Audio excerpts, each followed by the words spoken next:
తెలంగాణ రాజకీయాల్లో అచ్చంపేట మాజీ ఎమ్మెల్యే గువ్వల బాలరాజు రాజకీయ భవిష్యత్తు ప్రశ్నార్థకంగా మారిందని ప్రచారం జరుగుతోంది.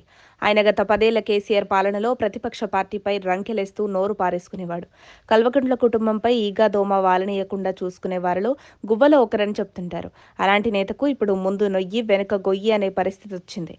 ఈ క్రమంలోనే బీజేపీ నేత అరూరి రమేష్ బీఆర్ఎస్లోకి రీఎంట్రీ ఇవ్వడంపై స్పందిస్తూ మాజీ ఎమ్మెల్యే అరూరి రమేష్తో కొద్ది రోజుల క్రితం మాట్లాడానని, ఆయన బీజేపీలో ఎలా ఉందని తనను అడిగాడని, తానంతా ఓకే చెప్పానని మాజీ ఎమ్మెల్యే గువ్వల బాలరాజు తెలిపారు. తన మాటలు పసిగట్టి అరూరి రమేష్ పార్టీ మారే విషయం చెప్పలేదనుకుంటానని ఆయన చెప్పారు. లేదంటే కొంచెం హింట్ ఇచ్చినా అరూరిని కారెక్కకుండా ఆపేవాడినని బాలరాజు తెలిపారు.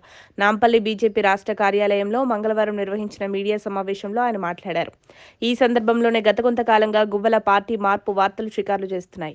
అయితే ఈ పుకార్లపై బీజేపీ నేత అచ్చంపేట మాజీ ఎమ్మెల్యే గువ్వల బాలరాజు స్పందించారు. తాను ఎట్టి పరిస్థితుల్లో కూడా పార్టీ మారే ప్రసక్తే లేదు, బీఆర్ఎస్లో చేరేది లేదని, చచ్చే వరకు బీజేపీలోనే ఉంటారని, పెద్దమ్మ తల్లి సాక్షిగా, తన తల్లిదండ్రుల సాక్షిగా బీజేపీని వీడేది లేదన్నారు. పార్టీ మారతారంటూ తనపై అచ్చంపేట ఎమ్మెల్యే వంశీకృష్ణ పిచ్చి ఆరోపణలు చేస్తున్నారని, మరోసారి ఇలాంటి వ్యాఖ్యలు చేస్తే ఊరుకునే ప్రసక్తే లేదని హెచ్చరించారు. తాను పార్టీ సిద్ధాంతాలు నచ్చి బీజేపీలో చేరానని, అరూరి రమేష్ ఎన్నికల కోసం బీజేపీలో చేరాడనుకుంటారని వ్యాఖ్యానించారు. తాను ఎటువంటి ఎన్నికలు లేని సమయంలో బీజేపీ జాయిన్ అయినట్లు వివరించారు. రానున్న రోజుల్లో బీజేపీలో చేరికలు పెంచి మహబూబ్నగర్ జిల్లా వ్యాప్తంగా బీజేపీ బలోపేతం కోసం కృషి చేస్తానని తెలిపారు.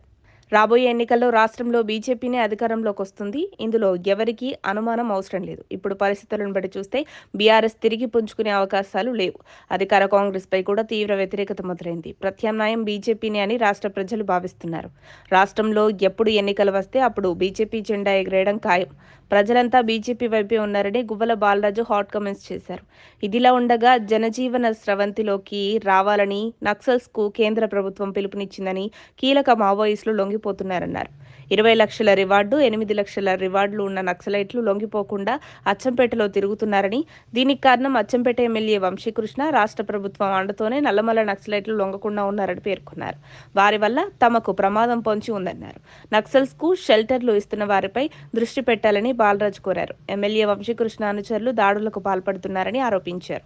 బీఆర్ఎస్ను కొంతమంది కలుషితం చేశారని, అందుకే పార్టీని వీడాల్సి వచ్చిందన్నారు. మరిన్ని అప్డేట్స్ కోసం మా కాయ్ టీవీని సబ్స్క్రైబ్ చేసుకోండి. మా వీడియో కనుక మీకు నచ్చినట్లయితే లైక్ చేయండి, షేర్ చేయండి. మీ విలువైన అభిప్రాయాలను కామెంట్ బాక్స్లో తెలియజేయండి.